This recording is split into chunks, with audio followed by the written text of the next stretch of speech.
Nous allons maintenant examiner le chapitre 15. Chapitre 15, je n'ai pas de remarque particulière sur la première délibération, donc si on est d'accord, je la fais voter de suite. Qui ne participe pas, qui s'abstient, qui vote contre, c'est adopté. Pareil sur la deuxième, je n'ai pas de demande de prise de parole. Qui ne participe, pardon, oui, Madame Morin. Donc la 15-2, Madame Morin. Oui, Monsieur le Président, Mesdames, Messieurs, chers collègues, j'ai consulté avec attention cette délibération concernant le PRU Mirail Université. J'ai aussi entendu mon collègue Alves vanter les qualités de la concertation organisée par la métropole. Mais est-ce que consulter 0,1% des habitants d'un quartier, je dis bien 1 pour 1000, est-ce que ça relève vraiment de la concertation? En effet, sachant que la population de Mirail Université, Rennery, Bellefontaine représente près de 19 000 habitants et que partant de là, il doit y avoir au maximum 3 à 5 000 habitants sur Mirail Université, vous avez réussi l'exploit de consulter au maximum 0,1% des habitants. J'ai en effet pu consulter le compte-rendu de la réunion du 4 décembre dernier du comité d'usagers qui ne concerne d'ailleurs que l'avant-projet des traversées de l'avenue Bazerque et non pas l'ensemble du projet de renouvellement urbain de Mirail Université. Il y avait 3 habitants présents et 2 excusés. C'est sûr que quand on est à l'échelle d'un lieu-dit, ça peut être représentatif. Mais dans ce cas-là, c'est vraiment se moquer du monde. Et c'est plutôt malhonnête sur le plan intellectuel. Il faut dire que tout avait été fait pour éviter que les habitants et les habitantes se mêlent du devenir de leur quartier. Aucun courrier pour informer de la concertation en cours. Aucun affichage dans les rues de quartier. Il fallait être voyant pour deviner. Peut-être aurait-il fallu consulter Mme Arribagé afin qu'elle consulte sa grande amie Mme Vignon. En tout cas, pour rappel, lors de la commission du 12 janvier, j'ai posé un certain nombre de questions sur les modalités de concertation, notamment la liste des membres du comité d'usagers qui avaient été créés et à quel titre ils participaient.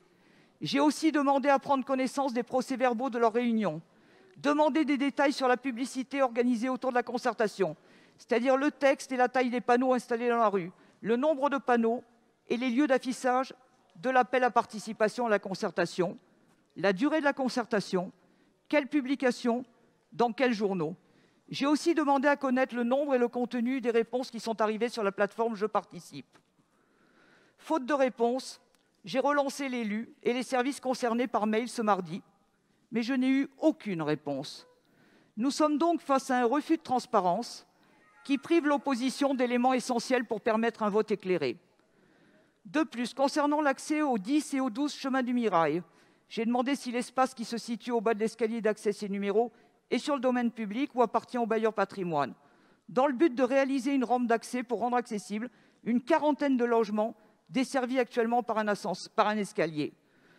Non traiter non plus la question du stationnement qui génère des conflits dans le quartier et que vous réduisez sans concertation, alors que les transports en commun ne sont pas à la hauteur dans ce quartier.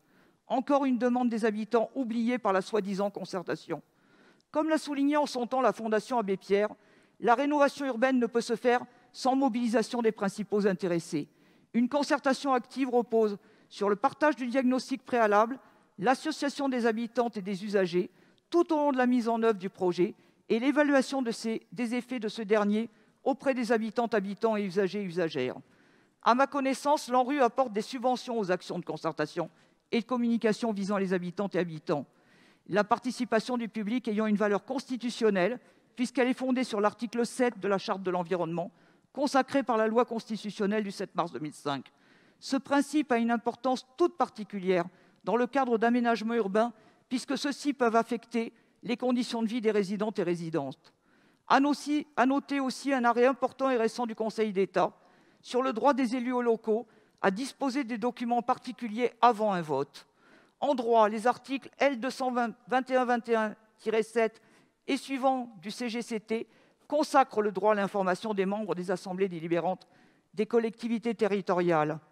L'article 21-21-13 dispose notamment que tout membre du conseil municipal a le droit, dans le cadre de sa fonction, d'être informés des affaires de la commune qui font l'objet d'une délibération.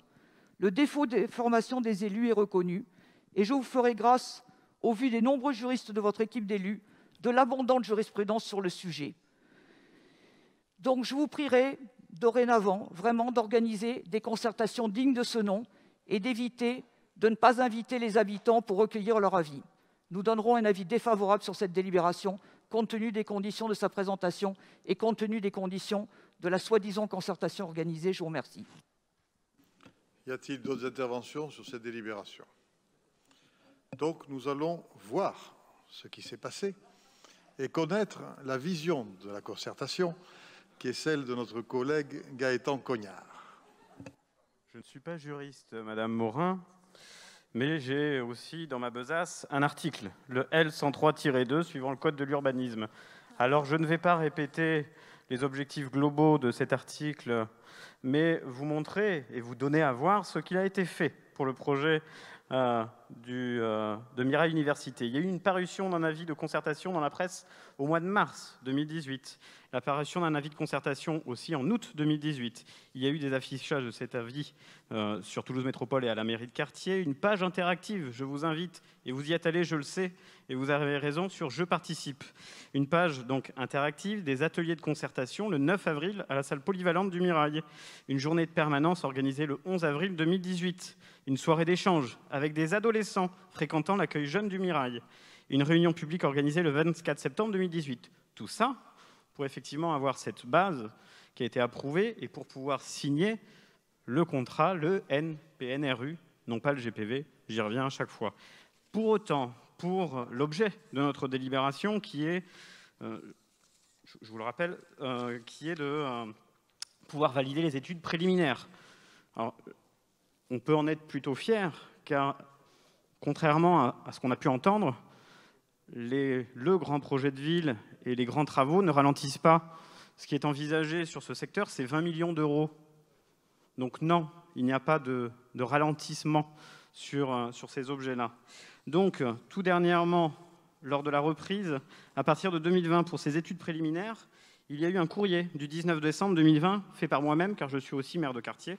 Il y a eu aussi des démarches d'aller vers, c'est-à-dire que, vous le savez, dans la politique de la ville, et notamment dans les appels à projets, on fait en sorte pour essayer d'aller vers les personnes les plus en difficulté. Donc, en sortie d'école, les équipes du projet de renouvellement urbain sont allées pour présenter ce flyer que je ne manquerai pas de vous donner. Et effectivement, nous souhaitons séquencer les choses. C'est-à-dire que, dans un premier temps, c'est sur le secteur des vergers sépierres que est envisagée la concertation. Alors, cette concertation, comment on l'a fait? Eh bien, en fait, il y avait effectivement 3 personnes, mais il y avait des associations aussi. Il y avait le Conseil citoyen. Et l'objectif, c'est bien d'avoir ces référents citoyens. Je vais terminer, un comité d'usagers, de pouvoir échanger avec eux lors de toutes les phases, les avant-phases des séquences, pardon, je vais y arriver, les phases avant-projet. Il y a 3 séquences et il y aura régulièrement des échanges de cette manière-là, en allant vers les personnes, en sortie d'école, avec des réunions. Effectivement, ces derniers temps, ça a été fait par visio. Mais oui, il y a de la concertation qui va au-delà du fameux article L103-2. Très bien. En présentiel ou en visio, l'essentiel, c'est qu'il y ait la concertation, même si cette délibération est dans le viseur de celle qui nous supervise. Donc, je mets aux voix cette délibération. Qui ne participe pas, qui s'abstient, qui vote contre. C'est adopté. Il y a maintenant l'examen de la suivante.